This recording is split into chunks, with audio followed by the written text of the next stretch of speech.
An anthology of readings of Almighty God's words.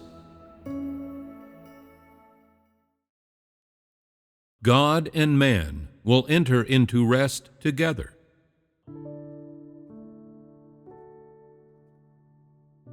In the beginning, God was in rest. There were no humans or anything else upon the earth at that time, and God had not yet done any work. He only began his work of management once humanity existed and after humanity had been corrupted.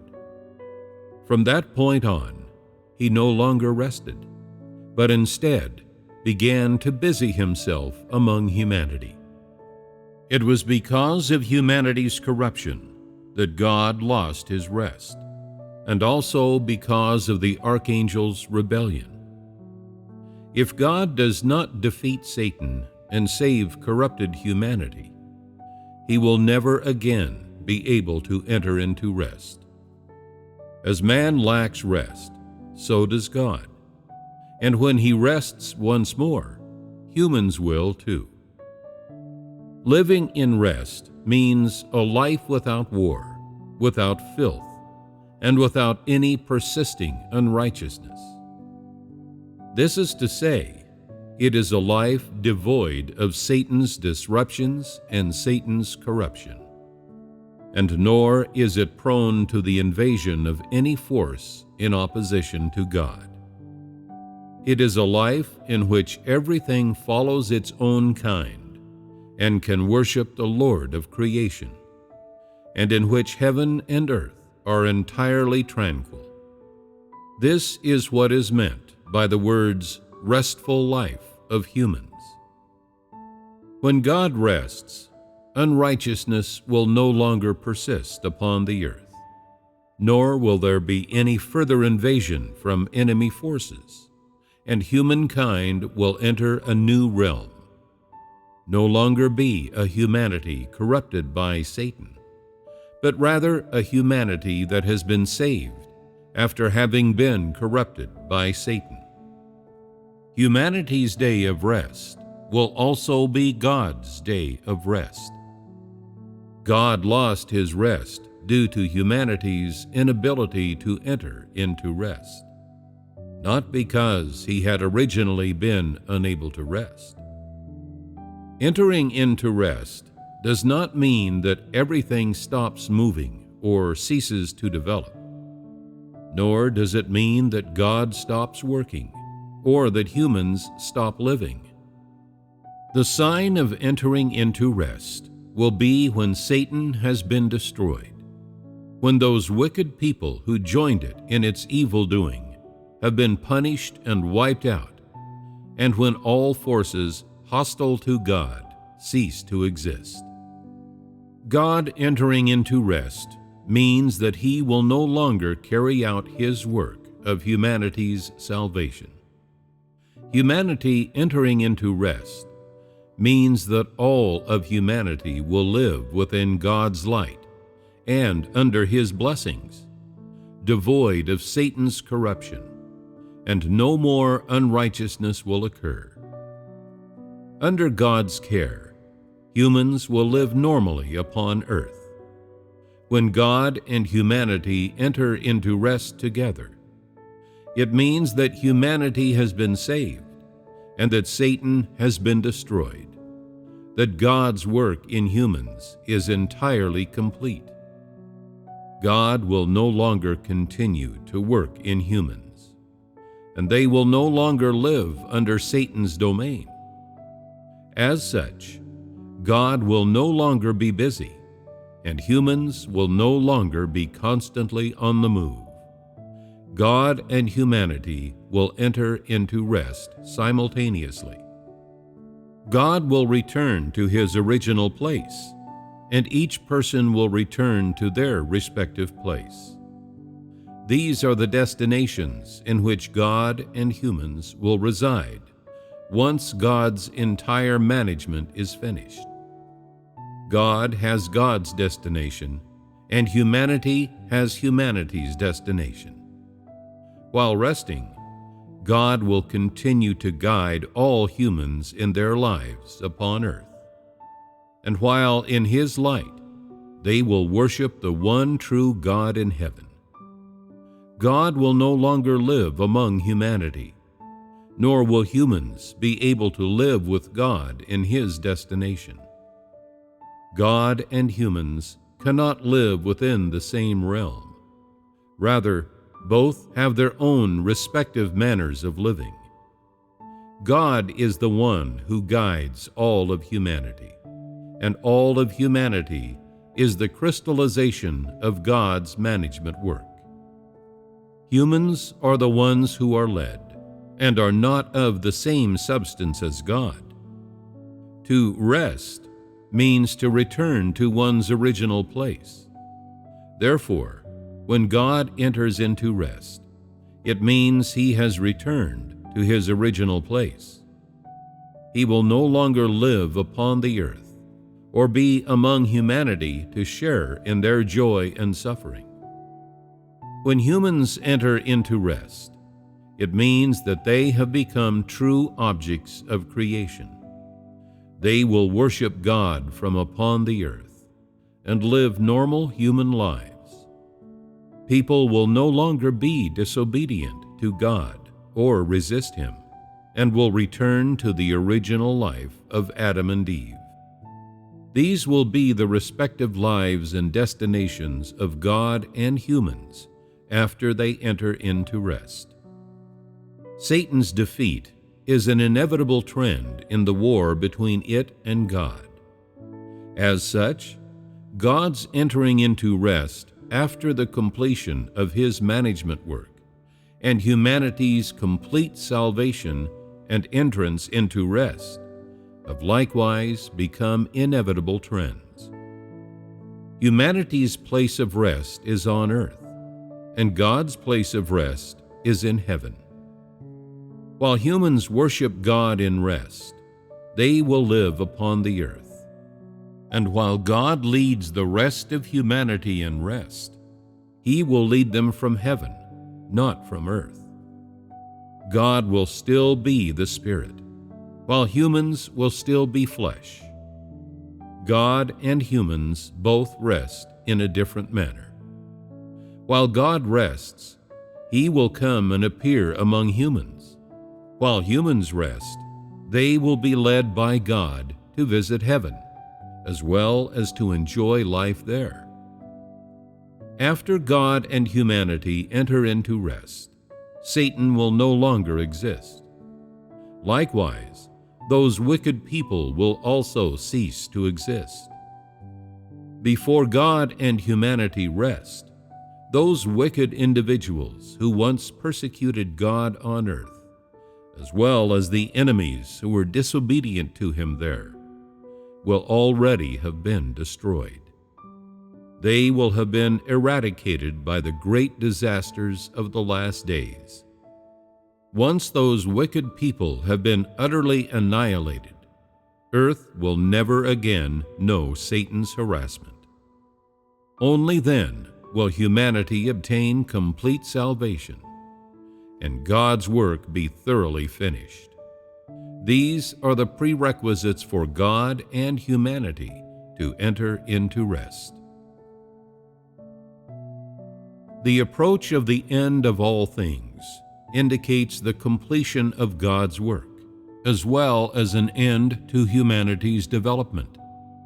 This means that humans, as corrupted by Satan, will have reached their final stage of development, and that the descendants of Adam and Eve will have completed their propagation.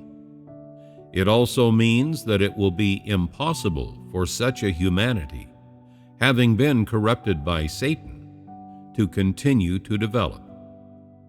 The Adam and Eve in the beginning had not been corrupted, but the Adam and Eve who were driven from the Garden of Eden were corrupted by Satan. When God and humans enter into rest together, Adam and Eve, who were driven from the Garden of Eden, and their descendants will finally come to an end. The humanity of the future will still consist of the descendants of Adam and Eve, but those will not be humans living under Satan's domain. Rather, they will be people who have been saved and purified. This will be a humanity that has been judged and chastised, and one that is holy. These people will not be like the human race as it originally was. It can almost be said that they will be an entirely different kind of humanity from that of Adam and Eve in the beginning. These people will have been selected from among all of those who were corrupted by Satan, and they will be the ones who have ultimately stood firm during God's judgment and chastisement. They will be the last remaining group of humans among corrupt humankind. Only these people will be able to enter into the final rest along with God. Those who are able to stand firm during God's work of judgment and chastisement during the last days, that is, during the final work of purification, will be the ones who will enter into the final rest alongside God. As such, all those who enter into rest will have broken free of Satan's influence and been obtained by God after having undergone his final work of purification. These humans, who will have been finally obtained by God, will enter into the final rest. The purpose of God's work of chastisement and judgment is, in essence, meant to purify humanity for the sake of the ultimate rest. Without such cleansing, none of humanity could be classified into different categories according to kind, or enter into rest.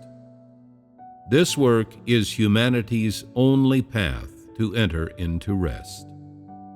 Only God's work of purification will cleanse humans of their unrighteousness, and only His work of chastisement and judgment will bring to light those disobedient elements of humanity, thereby separating those who can be saved from those who cannot, and those who will remain from those who will not.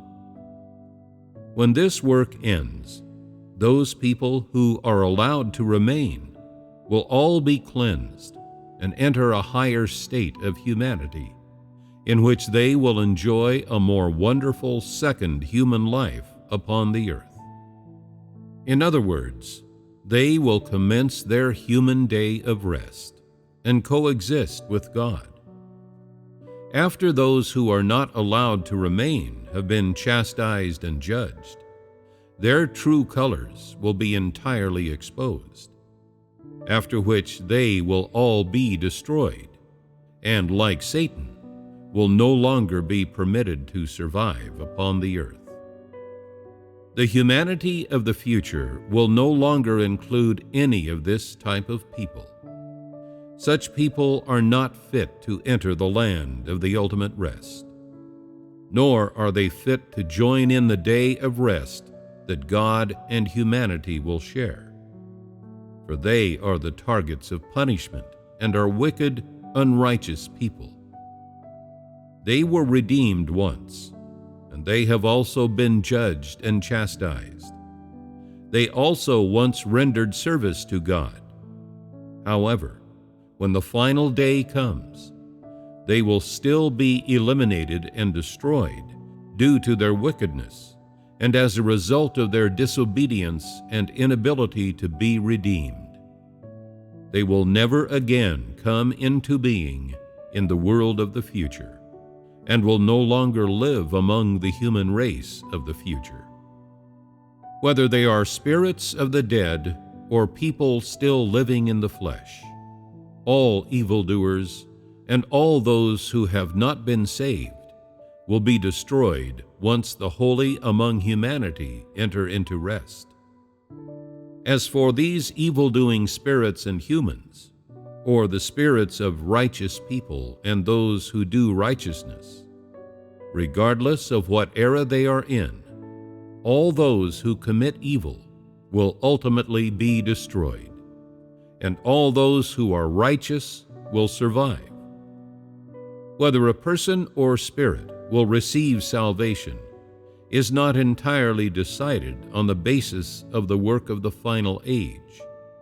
Rather, it is determined by whether or not they have resisted or been disobedient toward God. People in the previous era who committed evil and could not attain salvation will undoubtedly be targets for punishment, and those in the current era who commit evil and cannot be saved will surely be targets for punishment too. Humans are categorized on the basis of good and evil, not by which epoch they live in. Once thus categorized, they will not be punished or rewarded immediately. Rather, God will only carry out His work of punishing evil and rewarding good after He has finished carrying out His work of conquest in the last days. Actually, He has been separating humans into good and evil ever since He started doing His work of mankind's salvation. It is just that He will reward the righteous and punish the wicked only after His work has come to an end. It is not that He will separate them into categories upon the completion of His work and then immediately set about the task of punishing evil and rewarding good. Rather, this task will be done only when His work is wholly finished. The entire purpose behind God's ultimate work of punishing evil and rewarding good is to thoroughly purify all humans, so that He may bring a purely holy humanity into eternal rest. This stage of His work is the most crucial. It is the final stage of the whole of His work of management. If God did not destroy the wicked, but instead allowed them to remain, then every human would still be unable to enter into rest, and God would not be able to bring all of humanity into a better realm. Such work would not be complete. When His work is finished, the whole of humanity will be entirely holy. Only in this way will God be able to live in rest peacefully. People nowadays are still unable to let go of things of the flesh.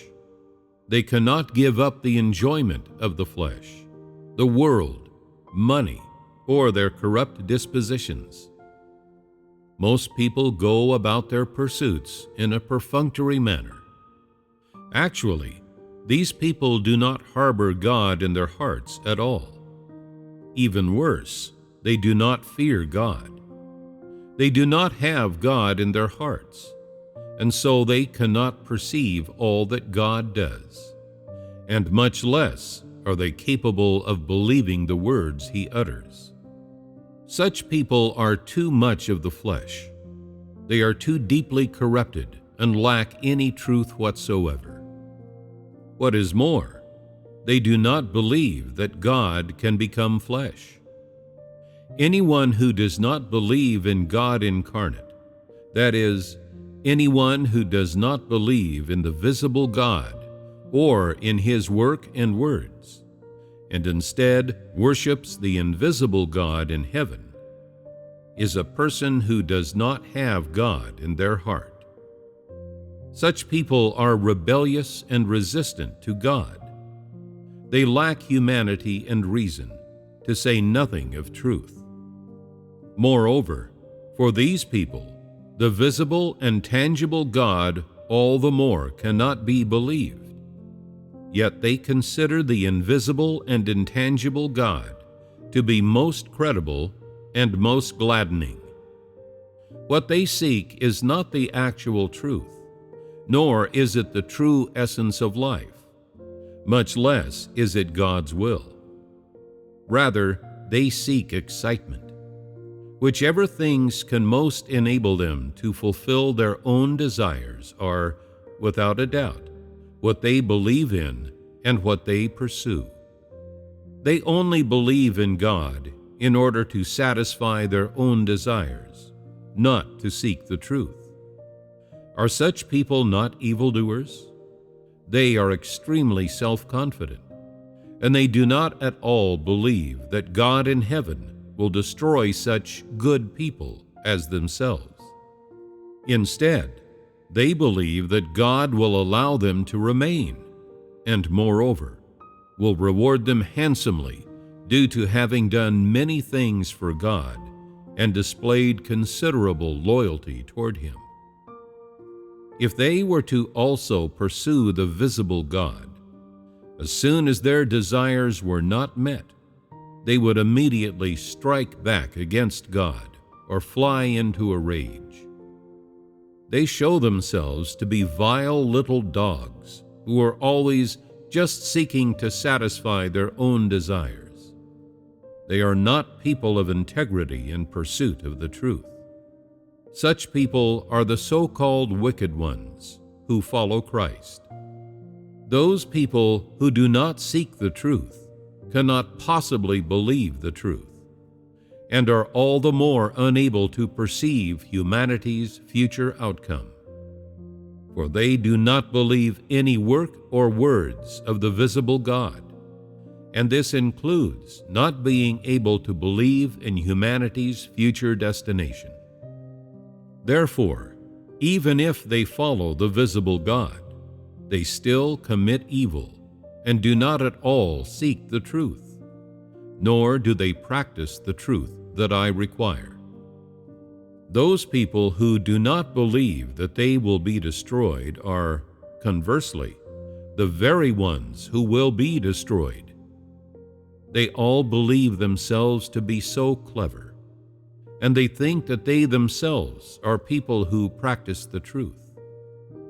They consider their evil conduct to be the truth, and therefore cherish it. Such wicked people are very self-confident. They take the truth to be doctrine, and take their evil acts to be truth. But in the end, they can only reap what they have sown. The more self-confident people are, and the more wildly arrogant they are, the more they are unable to obtain truth. The more people believe in the God in heaven, the more they resist God. These people are the ones who will be punished. Before humanity enters into rest, whether each sort of person is punished or rewarded will be determined according to whether they have sought the truth, whether they know God, and whether they can submit to the visible God. Those who have rendered service to the visible God, yet neither know Him nor submit to Him, lack truth. Such people are evildoers, and evildoers will undoubtedly be objects of punishment. Furthermore, they shall be punished according to their wicked conduct. God is for humans to believe in, and He is also worthy of their obedience. Those who only have faith in the vague and invisible God are people who do not believe in God and are unable to submit to God. If these people still cannot manage to believe in the visible God by the time His work of conquest is finished, and continue to be disobedient and resist the God who is visible in the flesh, then these vaguists will without a doubt become objects of destruction. It is just like some among you. Anyone who verbally recognizes God incarnate, yet cannot practice the truth of submission to God incarnate, will ultimately become objects of elimination and destruction. Moreover, anyone who verbally recognizes the visible God, eating and drinking of the truth expressed by him while also seeking after the vague and invisible God, will certainly be the object of destruction. None of these people will be able to remain until the time of rest that will come after God's work has finished. Nor can a single individual similar to such people remain in that time of rest.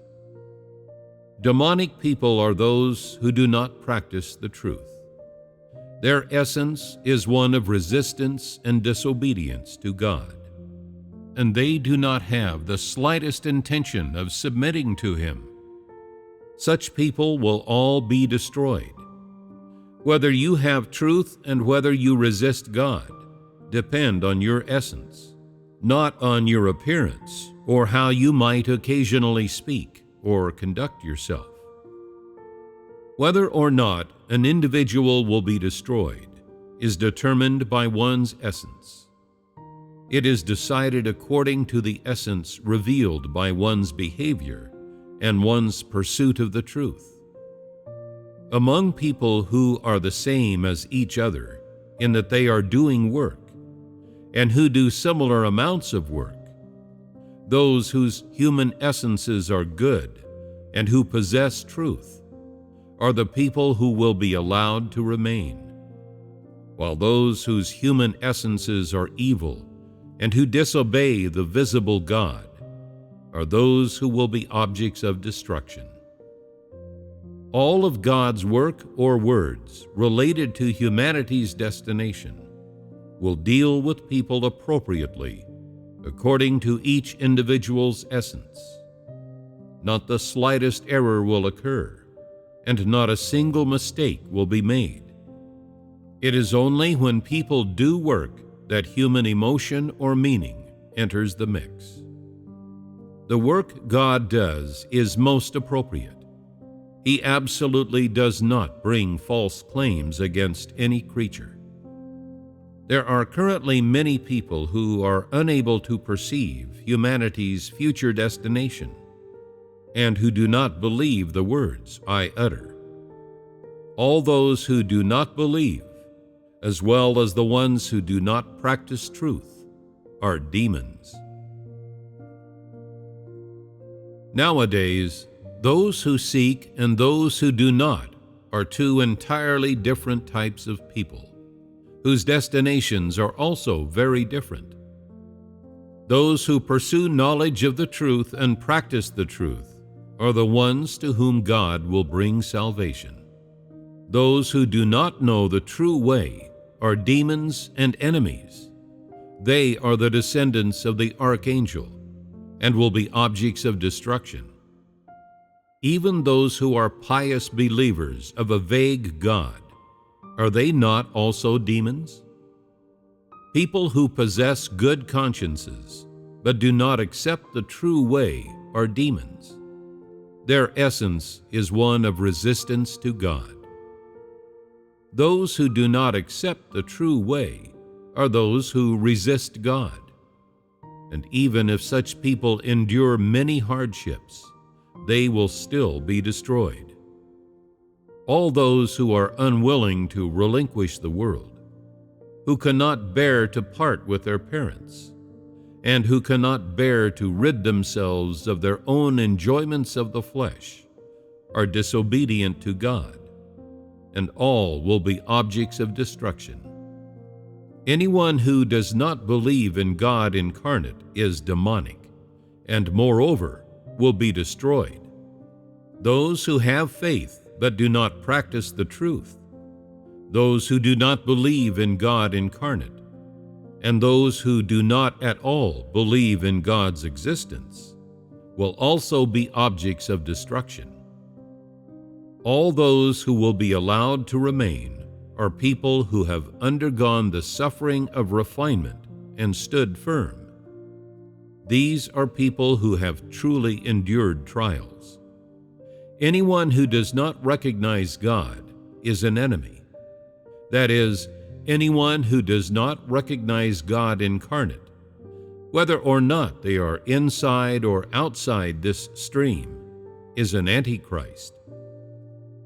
Who is Satan? Who are demons?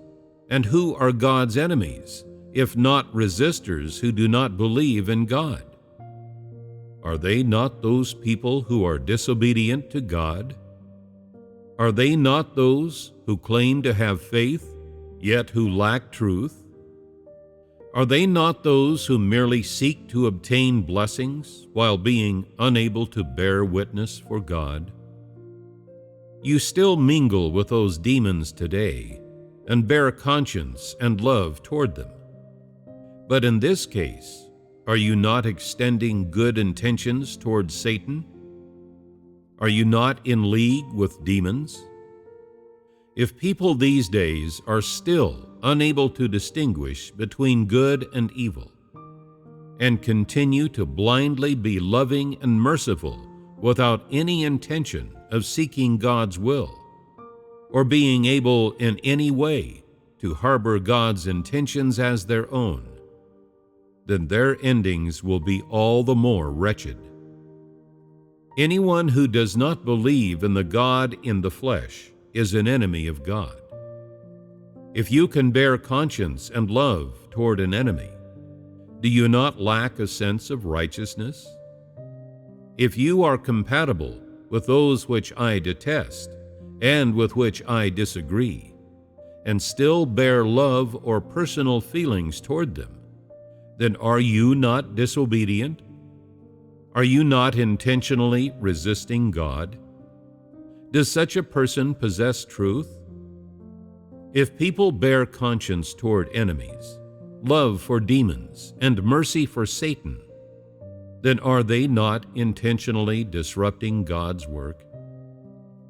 Those people who believe only in Jesus and do not believe in God incarnate during the last days, as well as those who verbally claim to believe in God incarnate but do evil, are all antichrists, without even mentioning those who do not even believe in God.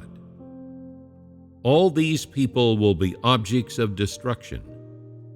The standard by which humans judge other humans is based on their behavior. Those whose conduct is good are righteous, while those whose conduct is abominable are wicked. The standard by which God judges humans is based on whether their essence submits to Him or not. One who submits to God is a righteous person, while one who does not is an enemy and a wicked person, regardless of whether this person's behavior is good or bad, and regardless of whether their speech is correct or incorrect. Some people wish to use good deeds to obtain a good destination in the future, and some people wish to use fine words to acquire a good destination. Everyone mistakenly believes that God determines people's outcomes after watching their behavior or after listening to their speech. Many people, therefore, wish to take advantage of this to deceive God into granting them a momentary favor. In the future, the people who will survive in a state of rest will all have endured the day of tribulation and will also have borne witness for God. They will all be people who have fulfilled their duties and who have deliberately submitted to God. Those who merely wish to use the opportunity to do service with the intention of avoiding practicing the truth will not be allowed to remain. God has appropriate standards for the arrangement of the outcome of every individual. He does not simply make these decisions according to one's words and conduct, nor does He make them based on how one acts during a single period of time. He will absolutely not be lenient with regard to one's wicked conduct due to their past service for Him, nor will He spare one from death because of any one-time expense for God. No one can evade retribution for their wickedness, and no one can cover up their evil behavior and thereby evade the torments of destruction. If people can truly fulfill their own duty, it means that they are eternally faithful to God and not seeking rewards, regardless of whether they receive blessings or suffer misfortune. If people are faithful to God when they see blessings, but lose their faithfulness when they cannot see any blessings, and if, in the end, they are still unable to bear witness for God or fulfill the duties incumbent upon them, then they will still be objects of destruction, despite their having once previously rendered faithful service to God. In short, wicked people cannot survive through eternity, nor can they enter into rest. Only the righteous are the masters of rest. Once humanity is on the right track, people will have normal human lives. They will all do their own respective duties and be absolutely faithful to God. They will utterly shed their disobedience and their corrupt dispositions, and they will live for God and because of God, devoid of both disobedience and resistance. They will all be able to completely submit to God. This will be the life of God and humanity. It will be the life of the kingdom, and it will be a life of rest.